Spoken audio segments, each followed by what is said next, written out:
You can't make this up. Lambeth Council, which is, I dare say it, a Labour-run council, is taking steps to deal with its housing list crisis by, wait for it, evicting 200 private tenants. I don't really see how that is solving the problem, but that's exactly what they're doing. So I'll talk a little bit about that in this video, and the hypocrisy again coming out of members of this government. But first of all, if you are new to me, I'm Daniel Smith, a barrister in England and Wales, and I enjoy, in some cases, pointing out discrepancies in what politicians say and how that overlaps with the law and news and current events. So I'd be really grateful if you subscribe to my channel. I'm independent. I am not controlled by the mainstream media. Far from it. So this is an absolutely true story here. Lambeth Council is to evict 200 tenants to cut the waiting list. Now, the reason this is a hypocrisy is because of this video here and many others like it. And you've probably heard of the renters reforms that are going on to ban Section 21 evictions. If you're not familiar with what a Section 21 eviction is, because you've never let out a property, you're not a landlord or whatever, a Section 21 notice, and I'll come back to why they are really used, or why they have historically been really used in the second half of this video. But a Section 21 is a no-fault eviction. It means tenants done nothing wrong, you're not claiming rent, you're not claiming that they've done anything wrong or they're in breach of their tenancy agreement. We just want the property back. As a landlord, we just want the property back. So you've got a limited amount of time to vacate the property and you need to leave. Now, many people think that that's unfair because tenants think, well, they have a very short amount of time. There's a minimum notice period of 2 months, but 2 months is not necessarily a long time to find somewhere else to move to and then make arrangements to move to that new property. So it's a double-edged sword. It's enough time that you've got some notice, but it's not a huge amount of time if it's difficult to find somewhere else to move to in the area. Move your children to a new school and so on if that's necessary, and all of the rest of it. So Labour were absolutely hell-bent on banning no-fault evictions. As I say, I'll come back to why they were really used and why banning them doesn't solve the problem in the second half of this video, and the possible knock-on effects, which I'll probably deal with as well in my money channel, Daniel Smith, link below. I'll talk a bit about being a landlord, whether it's really worth it for somebody as an investment proposition. Many people sell it to you as a get-rich-quick idea. It's really not, but I'll talk more about it on my money channel.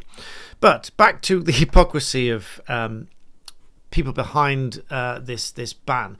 Angela Rayner, I think this video was before they were in power, because it came along with a thread where she said that she'd be very disappointed if, actually, how was it phrased? She said that it would be an absolute disgrace, according to this comment here. It says it would be she said it would be an absolute disgrace if the Section 21 no-fault eviction ban promise isn't in place by the time Labour are in government, but promised would deliver immediately if that is the case. And so this video here is Angela Rayner talking about no-fault evictions. So here's what she said about no-fault evictions.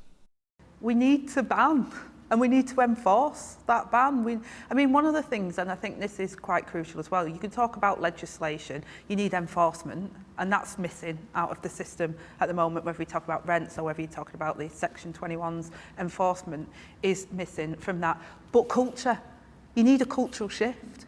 If the market know, I'm not going to let you get away with it. It's like building affordable homes, Section 106.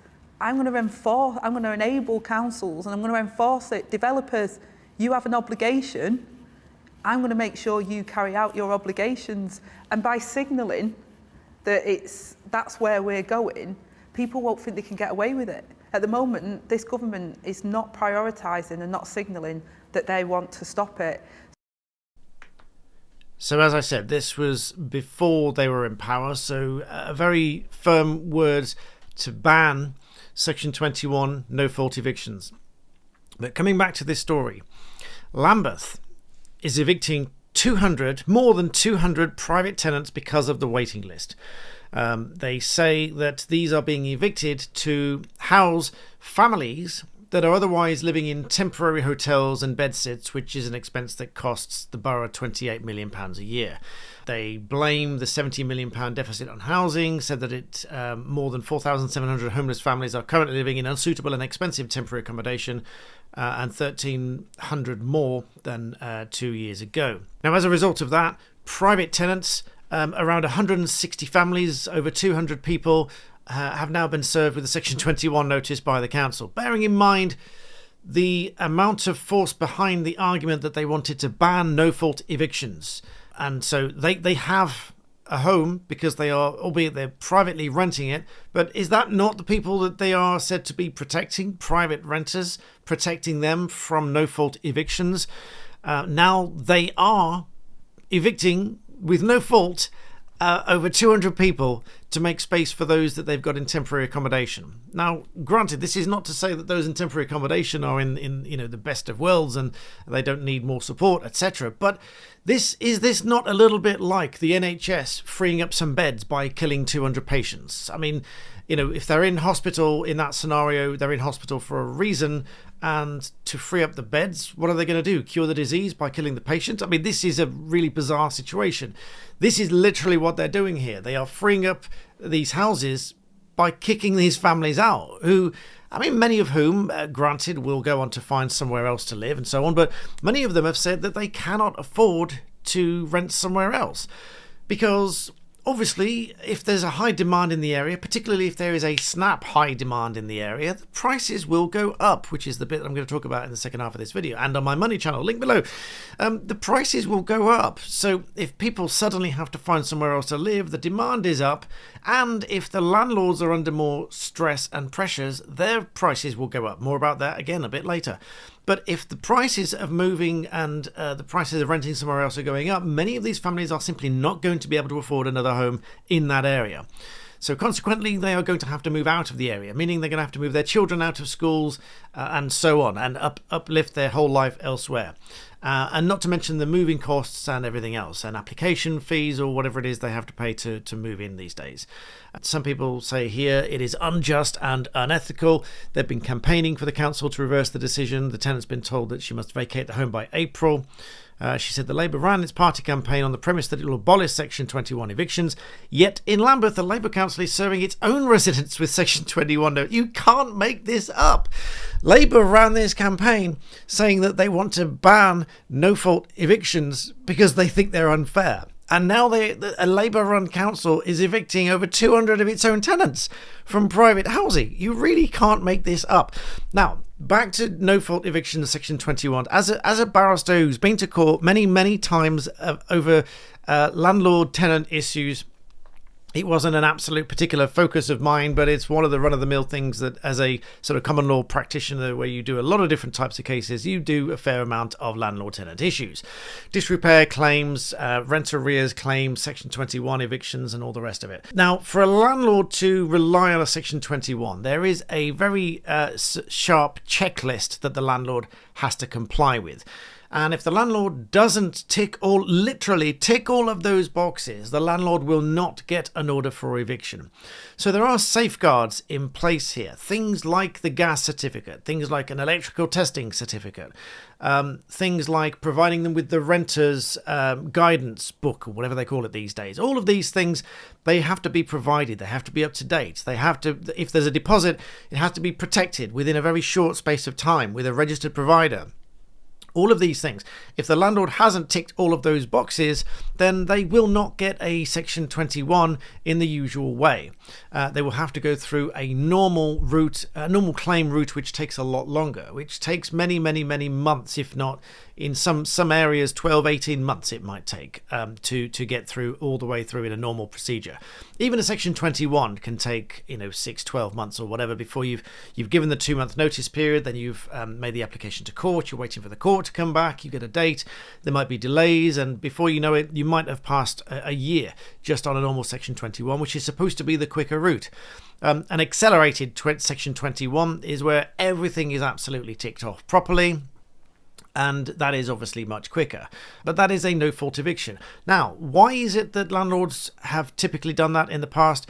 Simply because it's more cost effective. Because if you have a tenant, and I can speak from personal experience, I have bought and sold many properties in my lifetime, and I can tell you firsthand, some tenants are absolutely brilliant and some tenants are an absolute nightmare, to put it bluntly. And some tenants begin as golden tenants and then they become a nightmare because perhaps, circumstances in their life, something happens, or somebody moves in with them that's not supposed to move in with them, and that person's a bit of a rogue and they end up trashing the property. First-hand experience of exactly this. Then you can get into all sorts of problems, and before you know it, there's 1 month payment missed, and then another month, and then 2 or 3 months, and then suddenly there's a huge chunk of arrears, and then as the landlord, you're looking at what your options are and what you're going to do moving forward. Now, you have a couple of options as a landlord. Very broadly speaking, this is not designed to be an educational video on how to be a landlord and all the rest of it. This is just a broad overview so you get an idea of what's going on here. So as a landlord, you have a choice, at least without the ban on Section 21s, you have a choice. The choice is you were to go down the Section 21 route and say, we don't need the arrears paying, we just need you to leave the property. That is usually quicker, so long as you've complied with all the requirements, then it's usually quicker because you will get possession of the property because you're not asking for any money, you're not claiming breach of tenancy, you're just saying that as the landlord, here's your 2 months notice, I've ticked all the boxes, we want the property back. The tenant, there's a benefit for the tenant in that they are somewhat relieved from the amount of money that they would have to pay in arrears, or if they have breached the tenancy agreement and damaged the property, then they are somewhat relieved of having to pay for that as well. And so that all round is sometimes a better option for both landlord and tenant. Not ideal that the tenant has to move out, but somewhat better than they have to pay huge chunks of arrears and all the rest of it. Now, the alternative for a landlord is a standard claim process. A standard claim for arrears or standard claim for breach of the tenancy agreement. Now, there are some grounds such as mandatory possession for substantial arrears and things of that nature. I'll go more into those in another video if you do wish that. If you do want me to do that, make a comment below and I'll come back and do that. But broadly speaking, that it's a much more substantive claim and it costs a lot more for the landlord to do and takes a lot longer to go through. And even then, even if you end up as the landlord, even if you end up at the end of all that procedure, having spent all the costs in bringing the claim, you've waited all that time to go to court, all the while the tenant may not be paying the rent, and so therefore that might be accruing arrears as you go along. By the time you get to the end, you might be thousands of pounds down both in rent and in legal costs to get the thing to court. And then ultimately, even when the landlord wins, if the tenant can't afford to pay it, the judge might say, well, here's nominal number of pounds per month or per week that the tenant has to pay moving forward. And so it might take many years for the tenant to pay you back, in which case the landlord might as well write off that debt because they're probably never going to see it. In many cases, and I speak from experience of clients of mine and from broad situations we've had as landlords ourselves. So that is a very difficult choice that landlords have to make. So Section 21 is there for an alternative for the landlord. It was there as an alternative for the landlord to say, you know what, we don't need the arrears back, we just need you to leave the property. But as in this video here, Angela Rayner has been campaigning for the removal and the ban on Section 21 notices. And under the Renters' Rights Bill, which has reached its third reading in the House of Commons, so then it will move to the House of Lords and ultimately be considered for amendments and royal assent, in which case it will become law. Under the Renters' Rights Bill, or as it will become the Renters' Rights Act, it will incorporate a ban on no-fault evictions and thus, quote-unquote, protect tenants from Section 21 evictions, meaning landlords can only end tenancies in very specific circumstances set out in the law, including where the tenant is at fault, which is the usual claim process that I mentioned before, or if the landlord needs to sell. And in that situation, the landlord would probably need to provide proof that they are actually looking to sell the property, they're actively marketing the property, or they've at least engaged an agent to sell the property. But moreover, tenants will benefit from a 12-month protected period at the beginning of a tenancy during which landlords cannot evict them to move in or sell the property for 12 months. Landlords will need to provide 4 months' notice when using these grounds, giving tenants more time to find a new home. Now, again, double-edged sword. I mean, tenants do need some protection in that sense, but arguably they already have the 2-month notice with the Section 21, but this is putting a lot of stress onto landlords, and landlords are therefore either likely to increase the rent on those properties or just likely to sell the property on, in which case there'll be fewer properties available to rent, and common market sense will tell you fewer available properties means higher rent they will attract, meaning renters' costs will go up.